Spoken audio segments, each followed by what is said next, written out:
I've got two psycho Jack Russells, and every time I feed them, I wonder what goes into that food. I mean, what's the thought process behind it? And it's certainly been with us for a long time, that type of food. James Spratt in 1860, he was an electrician. He was the first person to design a dog biscuit. And here we are today, millions being made out of this industry. And I'm just wondering what thought goes into the colour, the taste, and that not so attractive smell. Christina, what goes into it? How do you decide what to put in there? Well, it's a variation of different ingredients that we use. But we look at the nutritional composition of each ingredient. Because a dog or a cat will usually only eat that specific bag of food for a long period of time. So you want to make sure it's as nutritious as possible. It's not like humans who changes their diet every single day. And what do you do to make it smell so bad? Especially cat food. The cats actually love that smell.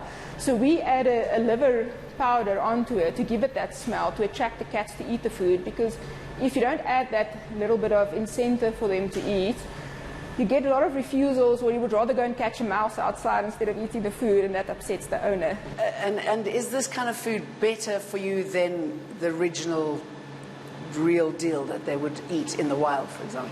Yes, it is, because it's completely nutritionally balanced. So, it's got all the nutrients, all the vitamins and minerals that the animal needs to maintain its body. Okay. So tell us a little bit more about what exactly you put into it, and why brown? So we use normal meals, especially in this factory. We use actually fresh meat. We are the biggest user of salmon in South Africa. So we use brown because dogs can only see certain colors. They don't see every single color like we do. So it's not necessary for them to have different. Exactly, it's more for the owner.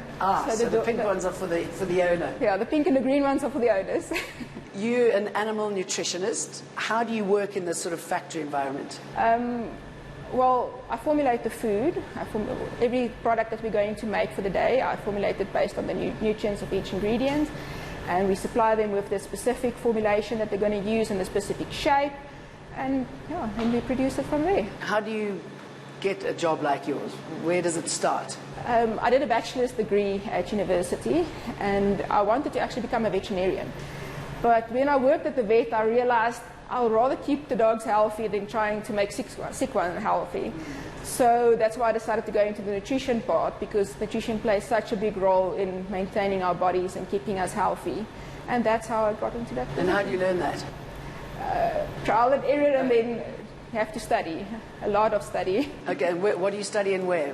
Where would you go to do that? It's a BSc degree that you do in animal science, and then you go to a specific type of animal that you want to specialize in. And do you enjoy doing this job? And what is it about it that you like? I absolutely love doing this job.